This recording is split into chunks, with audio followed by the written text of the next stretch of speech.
പത്തനംതിട്ടയിലെ നഴ്സിംഗ് വിദ്യാർത്ഥിയുടെ മരണത്തിൽ സഹപാഠിക്കെതിരെ ഗുരുതര ആരോപണവുമായി കുടുംബം. തിരുവനന്തപുരം സ്വദേശി അമ്മു മരിച്ചത് സഹപാഠികളിൽ നിന്നുള്ള മാനസിക പീഡനം മൂലമെന്ന് ആരോപണം. പെൺകുട്ടി മാനസിക പിരിമുറുക്കത്തിലായിരുന്നുവെന്നും റാഗിങ്ങും വ്യക്തിഹത്യയും സ്ഥിരമായി നേരിടേണ്ടി വന്നുവെന്നും സഹോദരൻ പറഞ്ഞു. നമുക്ക് ആ പ്രതികരണമൊന്ന് കേട്ടുവരാം. അപ്പോൾ എല്ലാം കുറച്ച് 3 പേരുണ്ട്. അവരുടെ അഹങ്കാരത്തിൻ്റെ അവരുടെ ഇതിൻ്റെയാണ്. ഇത് ഇന്നും ഇന്നലെ അല്ലായിരുന്നു. തുടങ്ങി അന്ന് തൊട്ട് ഞാൻ പറഞ്ഞതാണ്. അതൊന്നും കേട്ടില്ല. അത് കഴിഞ്ഞിട്ട് അവരുടെ ഭാവിയും പോയപ്പോൾ എനിക്ക് മാത്രം എന്നതിനെത്തിയാണ് പോയത്. എന്നെ എല്ലാ ദിവസവും വിളിച്ചിട്ട് അവൾ കരഞ്ഞിട്ട് ഈ കാര്യം പറയും. തല്ലാൻ വേണ്ടി ഓങ്ങി. അവൾക്ക് നല്ല സൈസ് അമ്മെന്ന് വെച്ച് കഴിഞ്ഞാൽ എന്താ പറയുക, വളരെ കുഞ്ഞായിട്ട് വലിയ സൈസൊന്നും ഇല്ലാത്തതാ. അതിന് അവൾ തല്ലാൻ വേണ്ടി ഓങ്ങി അവൾ പേടിച്ചിട്ടുണ്ടെന്ന് പറഞ്ഞിട്ടുണ്ട് പല പ്രാവശ്യം. അഞ്ജന നമുക്കൊപ്പം ചേരുന്നുണ്ട്. അഞ്ജന, സഹോദരന്റെ വാക്കുകൾ കേട്ടിട്ട് വലിയ സങ്കടമുള്ളൊരു വാർത്തയാണ്. തനിക്ക് ഈ കോളേജിൽ വ്യക്തിഹത്യയും അതേപോലെ മാനസിക പീഡനവും സഹപാഠികളിൽ നിന്നടക്കം നേരിട്ടു എന്നാണ് നമ്മൾ മനസ്സിലാക്കുന്നത്. പെൺകുട്ടി മാനസിക പിരിമുറുക്കത്തിലായിരുന്നുവെന്നാണ് സഹോദരൻ പറയുന്നത്. എന്താണ് അഞ്ജന, ഈ പെൺകുട്ടിക്ക് എന്താണ് സംഭവിച്ചത്? Good morning. Good morning Arun. ഈ വെള്ളിയാഴ്ചയാണ് പത്തനംതിട്ടയിലുള്ള നഴ്സിംഗ് കോളേജിൽ അമ്മു സജീവ് എന്ന നഴ്സിംഗ് വിദ്യാർത്ഥി മരണപ്പെട്ടത്. ഈ അമ്മുവിന്റെ മരണം അതൊരു ആത്മഹത്യയാണെന്നാണ് കോളേജ് അധികൃതർ വ്യക്തമാക്കുന്നത്. എന്നാൽ അതൊരു ആത്മഹത്യയല്ല, മരണത്തിൽ ദുരൂഹതയുണ്ടെന്നാണ് കുടുംബം ആരോപിക്കുന്നത്.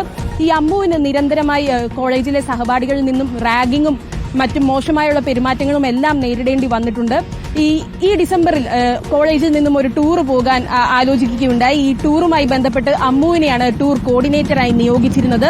അന്നു മുതലാണ് അമ്മുവിനെ ടാർഗറ്റ് ചെയ്തുള്ള പല പെരുമാറ്റങ്ങളും സഹപാഠികളുടെ ഭാഗത്തു നിന്നും ഉണ്ടായി തുടങ്ങിയത് എന്നാണ് കുടുംബം വ്യക്തമാക്കുന്നത്. അമ്മുവിനെ പലവട്ടം ഇവർ അപമാനിക്കുകയും മറ്റ് സംഭവങ്ങളിലെല്ലാം അമ്മുവിനെ കുറ്റാരോപിതയാക്കുകയും അടക്കം ചെയ്തിരുന്നു.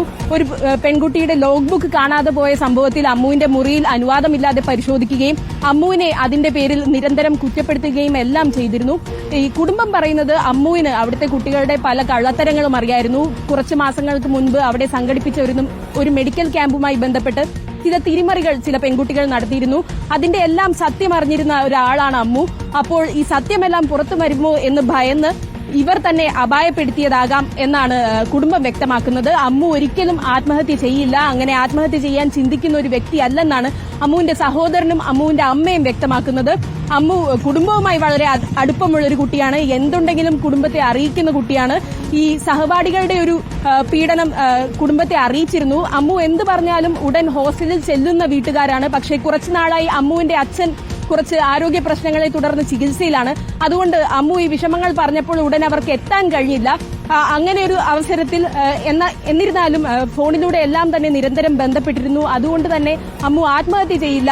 കോളേജ് അധികൃതർക്കും അധ്യാപകർക്കും എല്ലാം സംഭവത്തിന്റെ സത്യം അറിയാം എന്ന് തന്നെയാണ് കുടുംബം വ്യക്തമാക്കുന്നത്. എന്തായാലും സംഭവത്തിൽ വിശദമായ ഒരു അന്വേഷണം ആവശ്യമാണ്. പത്തനംതിട്ട പോലീസിൽ കുടുംബം പരാതി നൽകിയിട്ടുണ്ട്. മുഖ്യമന്ത്രിക്ക് അടക്കം പരാതി നൽകാൻ ഒരുങ്ങിയിരിക്കുകയാണ് കുടുംബം. ഇതിന്റെ സത്യം പുറത്തുവരണം. അമ്മുവിന്റേത് ആത്മഹത്യയല്ല, വിദ്യാർത്ഥികളുടെയും അധ്യാപകരുടെയും അറിവോടുകൂടി നടന്ന ഒരു സംഭവമാണ്. മരണത്തിൽ ദുരൂഹതയുണ്ട് എന്ന് തന്നെയാണ് കുടുംബം ആരോപിക്കുന്നത്. അരുൺ,